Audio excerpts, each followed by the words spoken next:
Everyone laughed. Then the door opened. Then nobody laughed.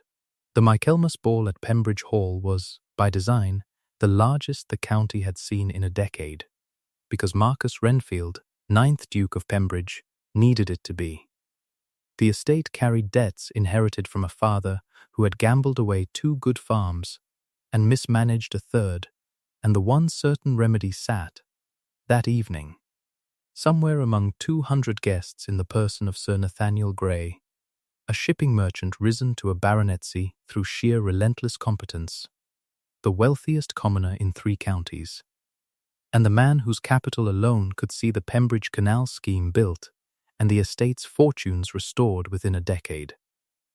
The ballroom blazed with candlelight, the air thick with hothouse flowers and beeswax, and the particular electric warmth of 200 bodies moving through a room built for considerably fewer, and somewhere among the footmen and maids threading trays through that crush was a girl the household knew as Sally Reed, new to service a month past, quiet, quick to learn, and entirely unremarkable except for a certain watchfulness in her eyes that the housekeeper had noticed and put down, charitably, to shyness. She was, in point of fact, Sophia Grey, and she had been missing from her father's house for 5 weeks. The narrator will explain how she came to be there, because the reason mattered a great deal to what followed. In the last week of August, Nathaniel Grey had informed his only daughter, over breakfast, with the particular briskness of a man closing a favourable contract, that she was to marry Lord Pelham before Christmas, a widower of 59 with a barony, a considerable estate in Kent, and a business relationship with the Grey shipping concern that a marriage would render permanent rather than merely contractual. He had not asked her opinion of the match.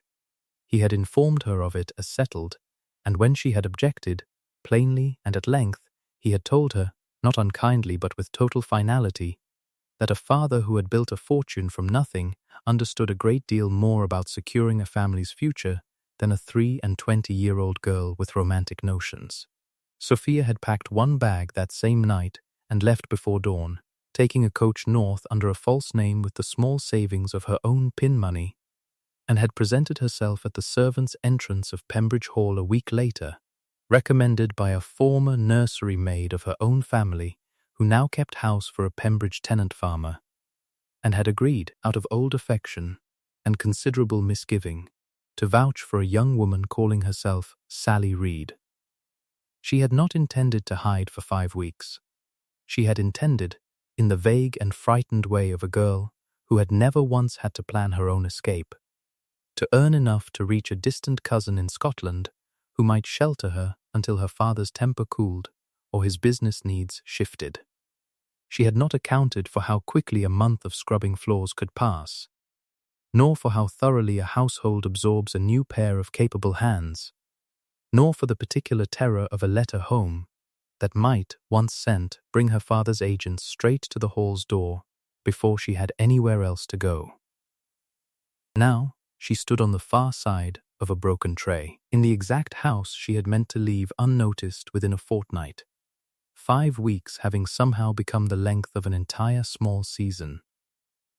She carried a tray of champagne coupes through the crowd near the refreshment table, weaving with the particular care of a girl who had spent a month learning a trade her whole previous life had never required of her.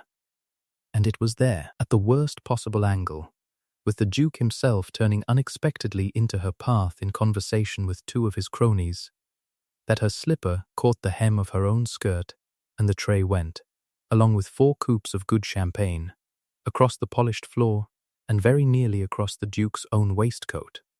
The room's attention swung toward the small catastrophe the way a room's attention always does, and Marcus Renfield, who had spent the whole evening keyed tight with the particular anxiety of a man performing charm he did not naturally feel, reached for the easy cruelty of a laugh at someone else's expense before he had troubled to think better of it.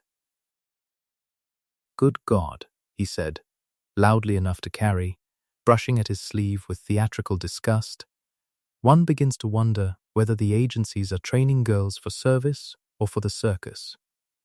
Perhaps cook ought to keep her below stairs, where the only thing she can break is crockery nobody will miss. The laughter that went up was not universal, but it was loud. The particular ugly laughter of a crowded room, grateful for something to laugh at that was not itself. And Sophia Gray knelt in the wreckage of broken glass with her face burning and her hands, for the first time in 5 weeks of hard and unfamiliar work, shaking. She had endured a great deal in that month. Aching feet, chapped hands, a bed she shared with 2 other girls. The particular exhaustion of labor she had never once been asked to perform in 23 years as a gentleman's daughter, and she had endured all of it without regret, because the alternative, a forced marriage to a man twice her age whom her father had all but promised her to for the sake of his own business connections, had seemed the greater cruelty by far. But she had not yet, in 5 weeks, been laughed at by 200 people at once, and something in her chest, kneeling in broken glass on another family's ballroom floor, came dangerously close to breaking along with it. It was at that exact moment that the doors at the far end of the ballroom opened, and the Pembridge butler, in a voice trained to carry over any crowd, announced Sir Nathaniel Gray. The laughter did not stop all at once. It stopped in patches, spreading outward from the door, the way cold spreads through a room, as 200 guests turned to see the man whose money the whole evening had been engineered to secure. And Sophia Gray, still on her knees in broken glass, looked up and saw her own father standing in the doorway of a house she had never told him she had entered. He saw her in the same instant. The narrator will not pretend it was subtle. Nathaniel Gray went entirely white, and then, in front of 200 people who had just finished laughing at his daughter, he crossed that ballroom floor at a pace no gentleman of his consequence customarily used in public, and stopped in front of the kneeling maid, and said, in a voice gone hoarse with 5 weeks of unspoken terror, "Sophia."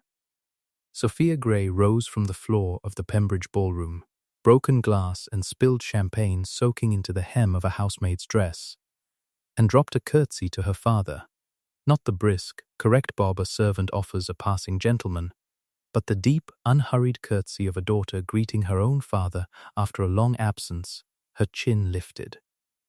Her eyes meeting his, without a flicker of the deference she had spent a month performing for strangers. "Papa," she said, and her voice carried, in that suddenly silent room, considerably further than the Duke's had. Marcus Renfield stood exactly where he had been standing when he made his remark, his glass still in hand, and understood. With the particular sickening clarity of a man watching his own worst evening assemble itself in real time. Precisely what he had just done, and precisely whom he had done it to. Nathaniel Gray did not raise his voice. He had built a shipping fortune from nothing, weathered 2 wars and a dozen ruinous storms, and considerably more treachery in counting houses than any drawing-room could offer. And he had learned, long before this evening, that the coldest fury carried further than the loudest. "Your Grace." He turned to face Marcus directly, his hand steady on his daughter's shoulder. "I understood I was invited this evening to discuss an investment in your canal scheme. I confess I did not expect to arrive and find my own daughter, missing 5 weeks and searched for across 3 counties, on her knees on your ballroom floor, while you made sport of her for the entertainment of your guests." "Sir Nathaniel, I had no notion, no," Gray said. "You did not. That is rather the point, Your Grace. You made a public spectacle of a servant's misfortune without once troubling to learn who she was or what her circumstances might be. And I find myself wondering how many other people in your employ have been treated to that same careless cruelty when there was no father in the doorway to make it costly. If you have stayed with this story this far, stay a little longer, because what happened in the days that followed, the Duke discovering exactly what he had broken and exactly what it would cost him to mend it, is the part that changes everything. Sophia was given a room in the hall's best guest wing within the hour, over her own quiet protest, and the household staff who had worked alongside her for a month were thrown into a confusion of retrospective mortification that would take considerably longer than an evening to settle. Marcus Renfield did not sleep that night. He sat in his study with the fire burned down to embers, turning over, for the first time in longer than he cared to admit, the particular shape of the man he had become, a duke so consumed by the mechanics of saving his estate that he had stopped, somewhere in the process, considering the people that estate actually contained. He drafted a letter of apology to Sophia Gray 3 times and burned each attempt, because each one read, on reflection, as an apology aimed at repairing his own investment prospects rather than at the girl he had humiliated in front of 200 people. At 4 in the morning, he abandoned the letter entirely and went, instead, to find her. She was awake, sitting by the window of her borrowed room, with a cup of tea gone cold, still in the maid's dress, because nothing else had yet been found to fit her, and she looked up when he knocked and did not rise. "Your Grace." Her voice was flat, exhausted. "I would have thought you'd said everything necessary to me already, in front of a rather substantial audience. I have come to say the opposite of what I said then, if you will permit it." He stood in the doorway, hat in hand, in the particular posture of a man who had not fully rehearsed what came next. "I do not ask you to accept an apology tonight. I ask only that you let me say it properly. Once, and then I will trouble you no further, unless you wish it." Sophia studied him a long moment in the low candlelight. "Say it then." I looked at a girl on her knees in broken glass, and I saw an inconvenience to my own evening rather than a person, and I made her the entertainment of a room I was myself desperate to impress. That is not a momentary lapse, Miss Gray. It is a habit I have let myself develop over 8 years of managing an estate, as though the people in it were line items rather than lives. And I did not understand how thoroughly that habit had rotted something in me, until I watched my own cruelty land on a person who turned out to matter to the one man whose good opinion I most needed tonight. His jaw tightened. I would be lying if I said the timing of that realization was not humiliating. I would be lying worse if I pretended the humiliation was the actual lesson, rather than a rather convenient accident of it. "You are being honest," Sophia said slowly, "which is not nothing, Your Grace.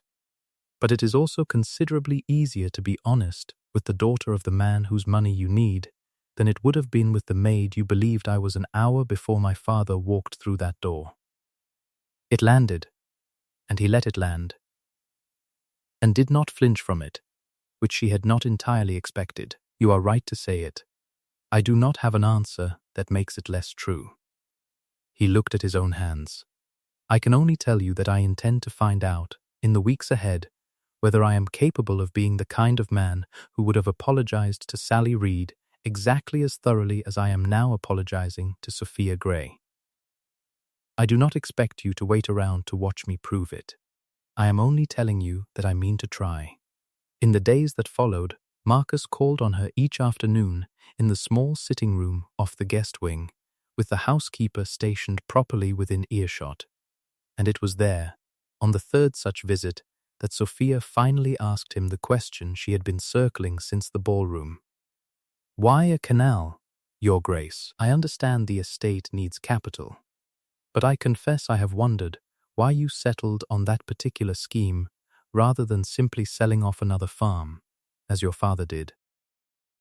"Because selling land is easy and building something is not, and I have watched this estate be managed by Easy Solutions for 8 years, while the tenants' cottages went unrepaired and the roads flooded every spring for want of proper drainage." He leaned forward, and for the first time since the ballroom she saw something in his face that was not contrition, but genuine conviction. "A canal moves coal and grain to market in a fraction of the time a cart road manages, and it employs 40 men through the building of it and a dozen more after. I could have sold the North Farm and solved this year's debt. I would have solved nothing for the next 20. That is the first thing you have said to me, Your Grace. That was not an apology. I find I have rather more to say than apologies when someone troubles to ask. He smiled, briefly, the first real smile she had seen from him, and it changed his whole face in a way she found she was not prepared for. You asked me a real question, Miss Grey. First one anybody has troubled to ask me about that scheme, beyond whether it will pay. I would count it a kindness if you kept doing it. She found, over the week that followed, that she did. The following week brought the first true test of that intention, and it arrived in the unlikely shape of a scandal sheet. Miss Arabella Fitch had been a fixture of county society for 3 seasons, celebrated for her wit and privately responsible, though almost no one knew it, for the anonymous gossip column that ran weekly in the Cheltenham Intelligencer under the byline A Lady of Quality. A column that had ruined 2 reputations and enriched Arabella's own family's coffers through a discreet arrangement with the paper's proprietor, and that had, for 2 seasons, been quietly angling Arabella herself into the position of the next Duchess of Pembridge, a project the Michaelmas ball's chaos had badly disrupted. She had recognized Sophia within a day of the ball, having glimpsed her once, years before, at a Bath assembly in her proper clothes, and she understood immediately what a story it made, the Duke's mortifying cruelty, the runaway heiress in disguise, the wounded pride of a man now courting the very girl he had humiliated. She came to Sophia directly, in the hall's rose garden, with a proposition dressed as concern. I only wish to spare you further embarrassment, Arabella said, walking beside her with practiced warmth. The story is already half known in the village. I could see it told gently, in my own hand, framed as a touching reconciliation rather than the scandal the Intelligencer's usual correspondent would surely make of it. Provided, of course, you were willing to make plain that your feelings toward His Grace remain entirely those of a wronged guest, and nothing more. It would spare us all a great deal of unpleasantness if you simply returned to your father's house directly and let the whole business be forgotten. You are asking me to step aside, Sophia said, and dressing it as kindness. I am asking you to consider what 5 weeks of scrubbing floors has taught you about a man's true character, Miss Grey, before you mistake one contrite midnight visit for genuine reform. Arabella's smile did not waver. Men like the Duke do not change. They apologize beautifully and continue exactly as before, and I would rather see you spared that particular disappointment than watch you walk into it with your eyes open. You have known him 3 seasons, Miss Fitch, and I have known him 3 weeks, Sophia said, before Arabella could go further. I wonder which of us is truly best positioned to judge his character, or whether you have simply spent 3 seasons wanting an answer he was never inclined to give you, and have decided my presence here is the reason rather than the excuse. Something flickered across Arabella's composed face, gone as quickly as it appeared, and Sophia understood. With the particular clarity that came easily to her now after 5 weeks of reading a household's true moods beneath its polite surfaces, exactly what she had just confirmed. Sophia did not answer her that afternoon, but she thought about it a great deal, because it was, whatever Arabella's own motives, not an unreasonable question to ask. She put it to Marcus directly, 3 days later, in the hall's library, with the same directness she had used on her father in the ballroom doorway. Miss Fitch tells me men like you do not change, that the apology was beautiful and the reform will prove imaginary. She stood with her arms folded, watching him closely. I find I have no way to know which of you is right except to watch what you actually do, Your Grace, and I have grown very tired this past month of taking anyone's word for anything. Then watch, Marcus said. I will not ask you to trust a sentence. I have already begun paying every servant in this house a wage reviewed against what the county's better households offer, rather than the minimum my father's steward once thought sufficient. I have written to every family whose daughters serve in this house to ask, directly, whether their treatment here has ever fallen short of what I would wish for my own sister, and I have received 3 answers already that have made for very uncomfortable reading. None of that undoes what I said to you on that ballroom floor. All of it is the only kind of apology I know how to make that does not simply end at the sound of the words. Sophia studied him a long moment and said nothing, but something in her face had shifted, just slightly, the way a room shifts when a door opens somewhere unseen. It was in the second week, in the hall's music room, with rain coming down hard against the windows and Sophia at the pianoforte working through a piece she had not played properly in 5 weeks, that something long held taut between them finally slipped its tension. Marcus had come to listen, uninvited, and stood near the window rather than the instrument, giving her the room she had not asked for, but plainly needed. And when she finished the piece and let her hands rest on the keys, he crossed to stand beside the bench, close enough that neither of them could have said, afterward, which one of them had stopped moving first. "You play as though you have been waiting 5 weeks to be allowed to," he said quietly. "I have. There was no pianoforte in the servants' hall, Your Grace, and no time, even if there had been." She looked up at him, and the rain-grey light through the window caught something unguarded in her face that she had not permitted him to see before. "I did not think I would miss the smallest things most. Not the bed or the food, the music, the chance to simply exist without calculating what a girl in my position was permitted to want." His hand came up, slow, and rested against the edge of the pianoforte rather than against her, though the distance between his fingers and her own had narrowed to almost nothing, and for a long moment neither of them moved, the rain loud against the glass, her breath and his both gone a little unsteady. Sophia, her name, without the title, without the careful distance he had maintained for 2 weeks, came out rough. "I do not know how to ask for what I want without it sounding like exactly the kind of convenient reversal Miss Fitch warned you against." "Then do not ask yet," Sophia said. "Lo, show me instead. I find I believe hands better than words, Your Grace, after 5 weeks of learning precisely what mine were capable of." He did not close the distance. He stepped back instead, deliberately, and the moment folded itself away unfinished, both of them faintly breathless, because he had understood, somewhere in the last month, that the very worst thing he could do now was take before he had finished earning. Miss Fitch's second move came a fortnight later, and it very nearly succeeded entirely. Having failed to persuade Sophia to withdraw quietly, Arabella took the story to the Intelligencer herself, under her usual byline, framing it not as reconciliation, but as scandal. A duke who had humiliated a servant only to discover, conveniently, that she held a fortune large enough to save his estate, and a runaway heiress whose father's money, the column suggested none too subtly, was the only thing that had ever made her worth an apology at all.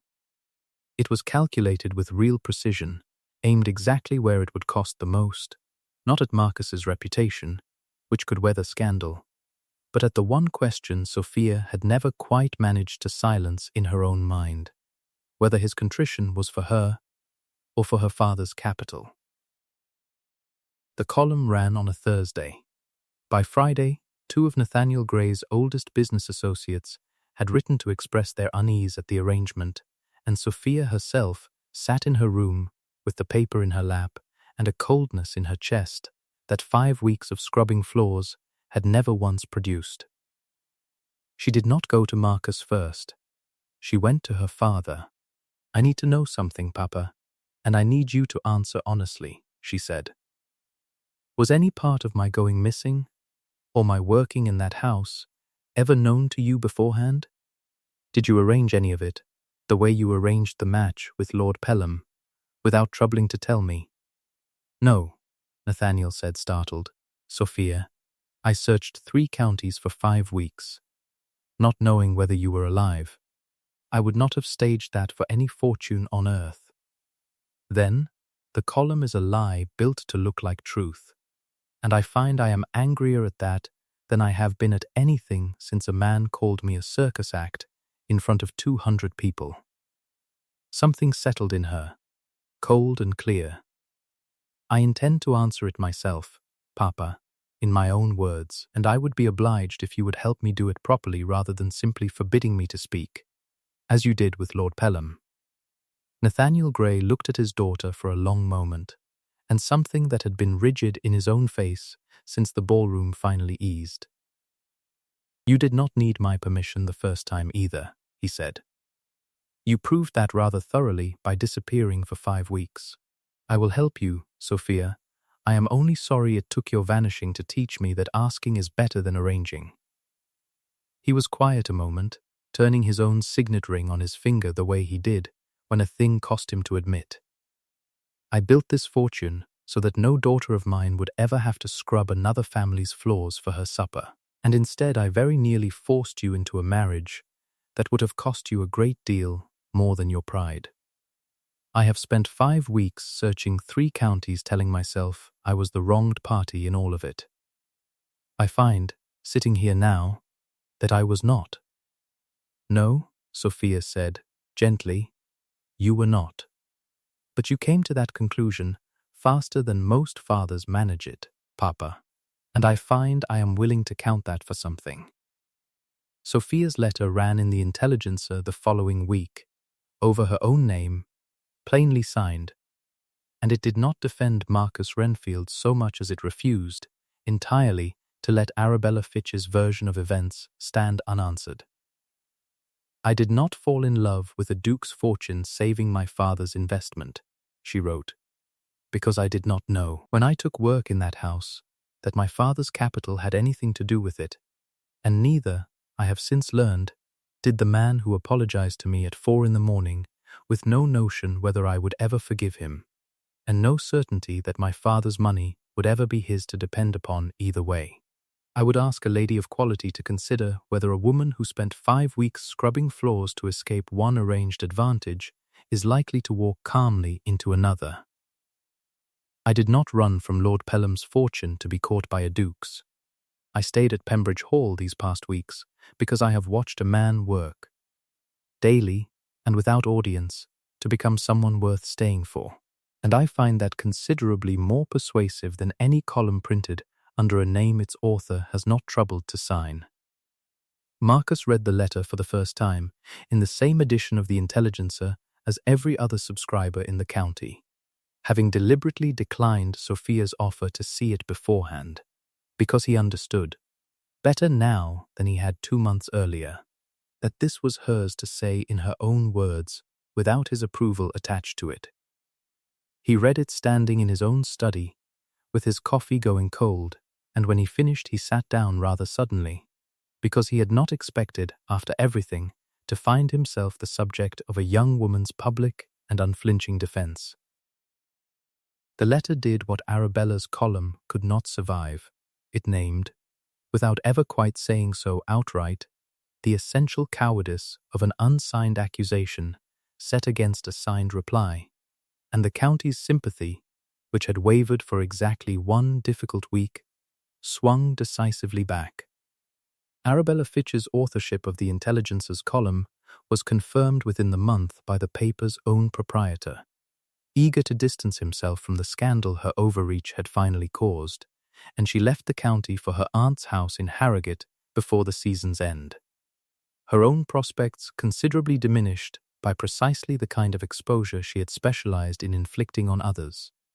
Marcus proposed in November, in the same ballroom where he had humiliated her 2 months before, though he chose a quiet morning for it rather than a crowded evening.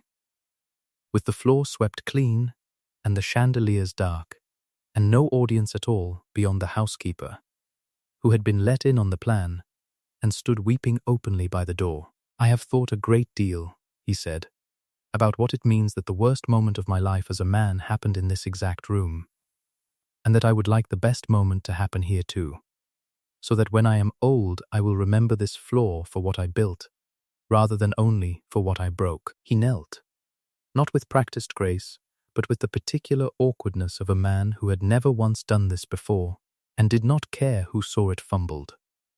"I love you, Sophia Gray. Not your father's capital, which I would refuse tomorrow if it were the price of you rather than the coincidence beside you. I love the woman who curtsied to her father instead of fleeing the room, and who has since made me prove, daily, for 2 months, that I was worth the trouble of forgiving. Marry me, and let this floor mean something better than the worst thing that ever happened on it." The housekeeper, still weeping by the door, later told the rest of the staff that she had never in 30 years of service seen a duke look so thoroughly undone, nor a young woman look so entirely unhurried about answering him, and that the pause before Sophia spoke had stretched long enough that she herself had begun to fear the worst before she understood, watching Sophia's face, that it was nothing of the kind. Sophia Gray looked down at him for a long moment, and then knelt too, so they were level, which was not at all how such moments were customarily managed, and which she did entirely on purpose. "I curtsied to my father that night because I had nothing left to prove to this room," she said, "and everything left to prove to myself. I find, 2 months later, that I no longer need to prove anything to you either, Your Grace.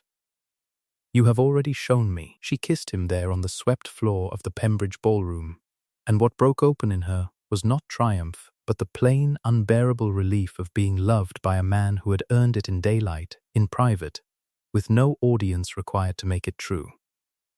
They were married in the spring, at the small church in the village, rather than the grand cathedral in town, with every servant of Pembridge Hall given a place in the pews rather than left to watch from the gallery, a detail Sophia insisted upon, and Marcus never once questioned. The canal scheme was funded that same spring on terms Nathaniel Gray privately admitted were more generous than the Duke's finances strictly required, though neither father-in-law ever said so aloud to the other.